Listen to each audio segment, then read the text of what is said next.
महर्षि वाल्मीकि के कर्मभूमि, माता सीता के शरण भूमि और लवकुश के ई भूमि पर हम सबके प्रणाम करतानी। राज्यपाल श्री राजेंद्र अर्लेकर जी, मंत्रिमंडल में मेरे सहयोगी नित्यानंद राय जी, उप मुख्यमंत्री विजय कुमार सिन्हा जी, सम्राट चौधरी जी, राज्य सरकार में मंत्री वरिष्ठ नेता विजय कुमार चौधरी जी, संतोष कुमार सुमन जी, सांसद संजय जायसवाल जी, राधा मोहन जी, सुनील कुमार जी, रमा देवी जी, सतीश चंद्र दुबे जी, अन्य सभी वरिष्ठ महानुभाव और बिहार के मेरे प्यारे भाइयों और बहनों, ये वो भूमि है जिसने भारत की आजादी की लड़ाई में नए प्राण फूंके, नई चेतना का संचार किया। इसी धरती ने मोहनदास जी को महात्मा गांधी बना दिया। विकसित बिहार से विकसित भारत, इस संकल्प लेने के लिए बेतिया से बेहतर, चंपारण से बेहतर और कोई स्थान हो सकता है क्या बोला? और आज यहां इतनी बड़ी संख्या में आप सभी, हम एनडीए के सभी साथियों को आशीर्वाद देने के लिए आए। आज बिहार के अलग अलग विधानसभा क्षेत्रों, लोकसभा क्षेत्रों से भी हजारों लोग विकसित भारत संकल्प इस कार्यक्रम में अपने अपने स्थान पर जुड़े हैं। मैं बिहार के सभी लोगों का अभिनंदन करता हूं। मैं आप सबसे क्षमा भी मांगता हूं क्योंकि मुझे आने में जरा ज्यादा विलंब हो गया। मैं बंगाल में था और इन दिनों बंगाल का उत्साह भी कुछ और ही है। वहां 12 किलोमीटर का रोड शो था, तो बड़ी मुश्किल से मैं समय कम करने की कोशिश तो कर रहा था, लेकिन इसके कारण लेट पहुंचा। आपको जो कठिनाई हुई, इसके लिए मैं आप सबकी क्षमा मांगता हूं। साथियों, बिहार वो धरती है जिसने सदियों तक देश का नेतृत्व किया है। बिहार वो धरती है जिसने एक से बढ़कर एक प्रतिभावान व्यक्तित्व मां भारती को दिए हैं। और ये सच्चाई है, जब जब बिहार समृद्ध रहा है, तब भारत समृद्ध रहा है। इसलिए विकसित भारत के लिए बिहार का विकसित होना उतना ही जरूरी है।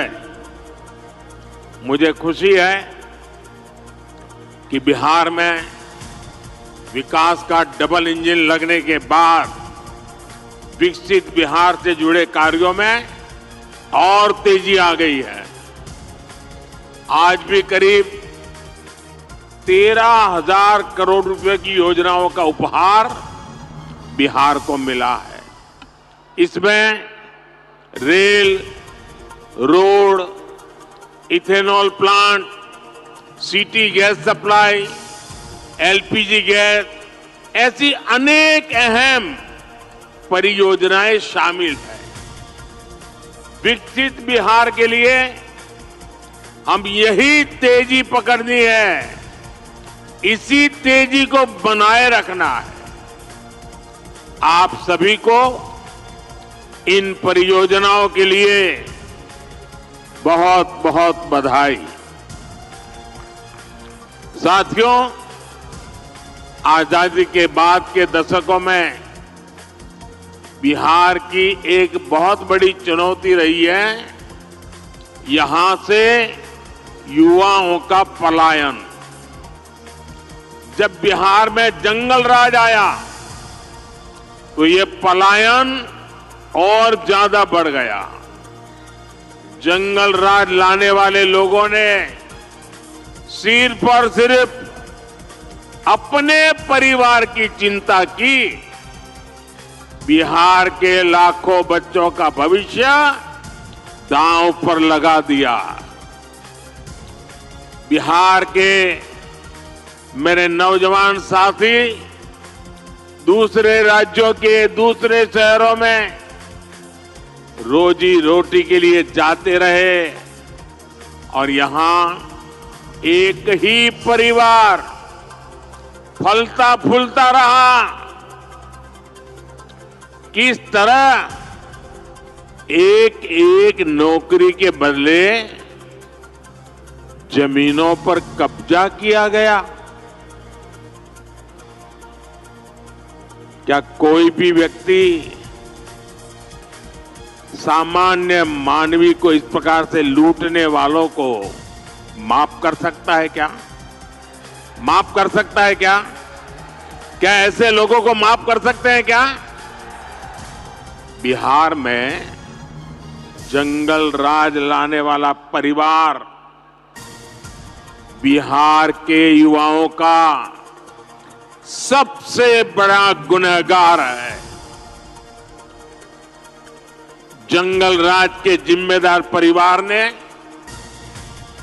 बिहार के लाखों नौजवानों से उनका भाग्य छीन लिया। ये एनडीए सरकार है जो इस जंगल राज से बिहार को बचाकर इतना आगे लाई है। साथियों, एनडीए की डबल इंजन सरकार का प्रयास है कि बिहार के युवा को यहीं बिहार में नौकरी मिले, यहीं बिहार में रोजगार मिले। आज जिन हजारों करोड़ रुपयों की परियोजनाओं का लोकार्पण और शिलान्यास हुआ है, उसके मूल में भी यही भावना है। आखिर इन परियोजनाओं के सबसे बड़े लाभार्थी कौन है? इसका सबसे अधिक लाभ उन नौजवानों को होगा जो अभी रोजगार करना चाहते हैं, जो स्कूल कॉलेज में पढ़ रहे हैं। आज गंगा जी पर 6 लेन के 6 लेन के केबल आधारित ब्रिज का शिलान्यास हुआ है। बिहार में 22,000 करोड़ रुपए से 1 दर्जन से अधिक पुल पर काम चल रहा है, जिनमें से 5 पुल तो गंगा जी पर बन रहे हैं। ये पुल, ये चौड़े रास्ते ही वही तो विकास का मार्ग बनाते हैं, उद्योगों को लाते हैं। ये जो बिजली से चलने वाली ट्रेनें चल रही है, वंदे भारत जैसी आधुनिक ट्रेनें चलने लगी है, ये गति किसके लिए है? ये उन नौजवानों के लिए है जिनके माता पिता ने ऐसी सुविधाओं के सपने देखे थे। ये जो इंफ्रास्ट्रक्चर बन रहा है, ये रोजगार का बहुत बड़ा माध्यम होता है। इसमें मजदूर हो, ड्राइवर हो, सर्विसेज से जुड़े लोग हो, इंजीनियर हो, ऐसे अनेक क्षेत्रों के रोजगार इससे पैदा होते हैं। यानी ये जो हजारों करोड़ रुपए सरकार लगा रही है, ये पैसा बिहार के सामान्य परिवारों के पास ही पहुंचेगा। इससे रेत, पत्थर, ईंट, सीमेंट, स्टील ऐसे अनेक उद्योगों को, फैक्ट्रियों को, छोटे छोटे दुकानों को बल मिलने वाला है। साथियों, ये जितनी भी नई ट्रेनें चल रही हैं, पटरियां बिछ रही हैं, ये सब कुछ आज भारत में ही बन रहा है। मेड इन इंडिया है, यानी इसमें भी भारत के ही लोगों को रोजगार मिल रहा है। बिहार में भी रेल इंजन बनाने वाली आधुनिक फैक्ट्रियां एनडीए सरकार ने बनाई है। आज पूरी दुनिया में डिजिटल इंडिया की बहुत बड़ी चर्चा है। और मैं आपको एक बात और बोलूं, आज कई विकसित देशों में भी ऐसी डिजिटल व्यवस्था नहीं है जो बेतिया में, चंपारण में उपलब्ध है। विदेशी नेता जब मुझसे मिलते हैं तो पूछते हैं कि मोदी जी, आपने ये सब इतनी जल्दी कैसे किया?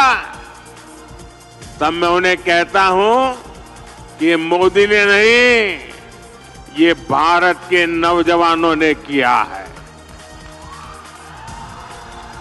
मोदी ने तो भारत के हर युवा को उनके हर कदम पर साथ देने की गारंटी दी है। और विकसित बिहार के लिए आज यही गारंटी मैं बिहार के युवा को भी दे रहा हूं। और रहुआ जानते बानी, मोदी के गारंटी मने गारंटी पूरा होके के गारंटी। साथियों, एक तरफ नया भारत बन रहा है, वहीं दूसरी तरफ आरजेडी, कांग्रेस और इनका इंडी गठबंधन अभी भी 20वीं सदी की दुनिया में जी रहा है। एनडीए की सरकार कह रही है कि हम हर घर को सूर्य घर बनाना चाहते हैं। हम चाहते हैं कि हर घर की छत पर सोलर प्लांट हो, उससे वो घर भी कमाएं और उसे बिजली भी मुफ्त मिले। लेकिन इंडी गठबंधन अभी भी लालटेन की लौ के ही भरोसे जी रही है। जब तक बिहार में लालटेन का राज रहा, तब तक सिर्फ एक ही परिवार की गरीबी मिटी, एक ही परिवार समृद्ध हुआ। साथियों, आज जब मोदी ये सच्चाई बताता है तो ये मोदी को गाली देते हैं। भ्रष्टाचारियों से भरे इंडी गठबंधन का सबसे बड़ा मुद्दा है मोदी का परिवार नहीं है। ये लोग कहते हैं कि इंडी गठबंधन के परिवारवादी नेताओं को लूटने का लाइसेंस मिलना चाहिए। क्या लूटने का लाइसेंस मिलना चाहिए? क्या मिलना चाहिए? क्या आज भारत रत्न कर्पूरी ठाकुर जी अगर होते तो ये उनसे भी यही सवाल पूछते जो मोदी से पूछ रहे हैं। परिवारवाद और भ्रष्टाचार के कट्टर समर्थक ये आज पूज्य बापू जेपी लोहिया बाबा साहब आम्बेडकर को भी कटघरे में खड़ा करते। इन्होंने भी तो अपने परिवार को बढ़ावा नहीं दिया, बल्कि देश के हर परिवार के लिए जीवन खपा दिया। साथियों, आपके सामने वो व्यक्ति है जिसने बहुत छोटी आयु में घर छोड़ दिया था। बिहार का कोई भी व्यक्ति किसी भी राज्य में रहे, लेकिन छठ पूजा पर, दिवाली पर घर जरूर लौटता है। लेकिन वे मोदी जिसने बचपन में ही घर छोड़ दिया, मेरा कौन सा घर है जहां मैं लौटूं? मेरे लिए तो पूरा भारत ही मेरा घर है, हर भारतवासी मेरा परिवार है। इसलिए आज हर भारतीय कह रहा है, हर गरीब, हर नौजवान कह रहा है, मैं हूं मोदी का परिवार, मैं हूं हम बानी मोदी के परिवार। साथियों, मैं गरीब की हर चिंता खत्म करना चाहता हूं। इसलिए मोदी अपने गरीब से गरीब परिवार को मुफ्त राशन दे रहा है, मुफ्त इलाज की सुविधा दे रहा है।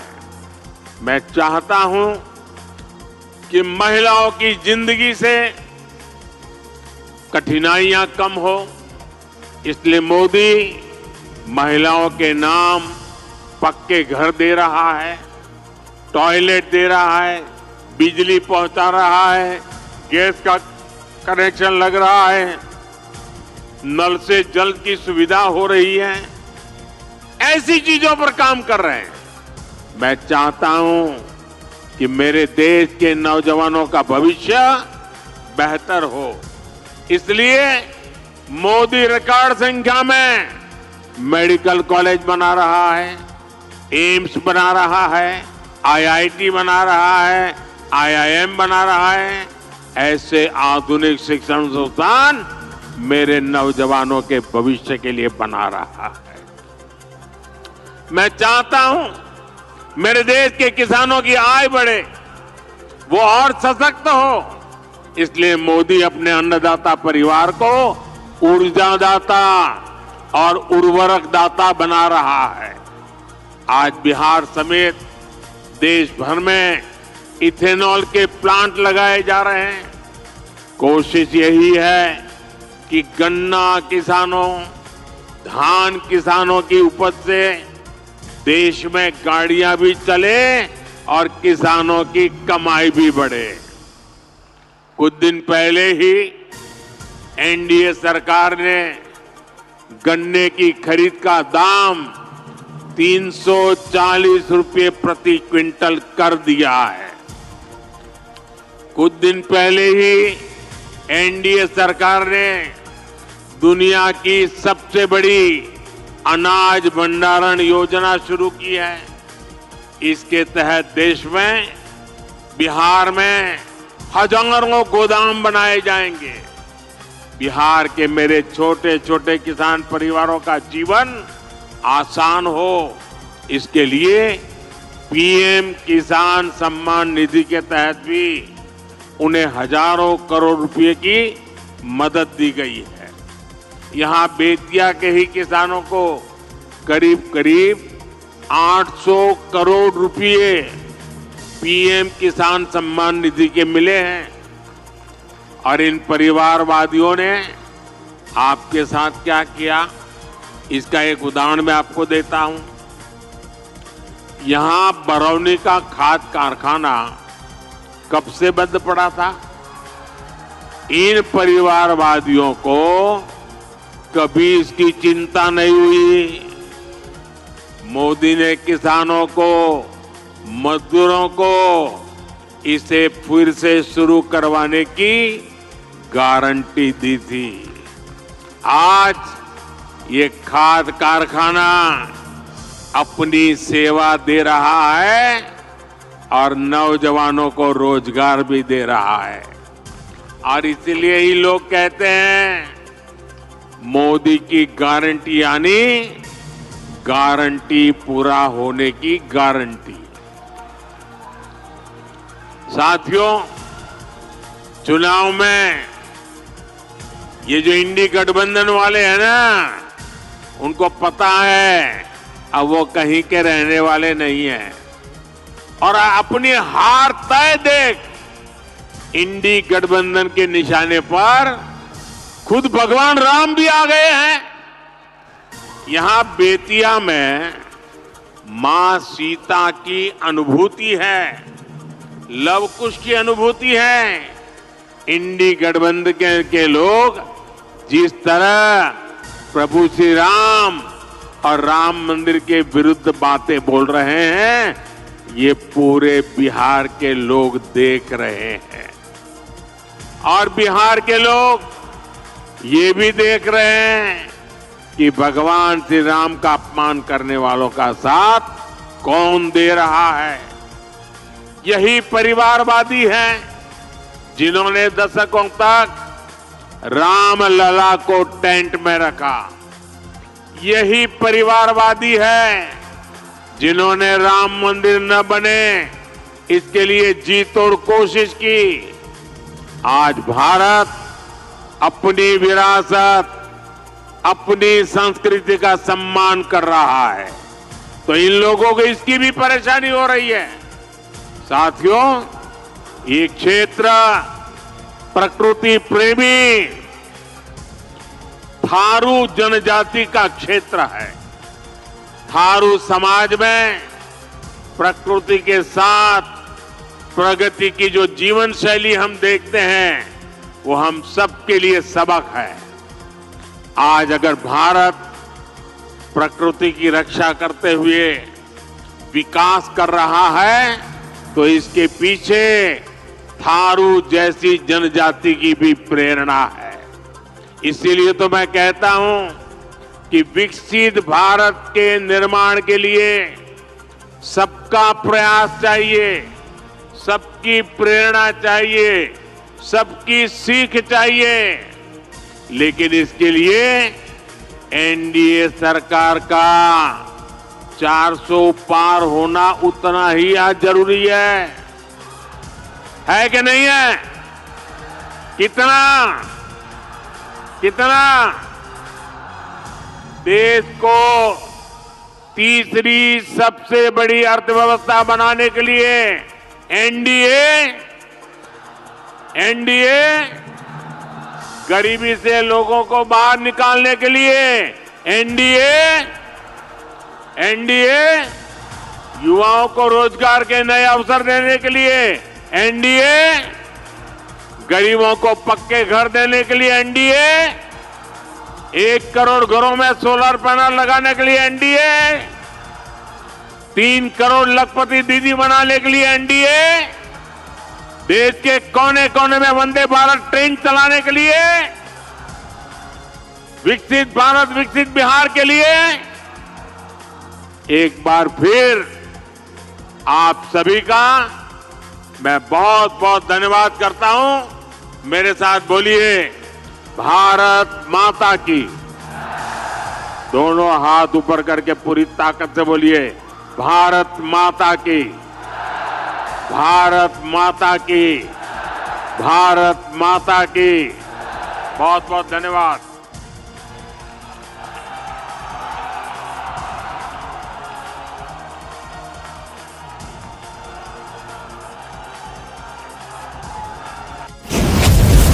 हमसे जुड़े रहने के लिए हमारे चैनल को सब्सक्राइब करना ना भूलें। साइड वाला लाल बटन जरूर दबाएं।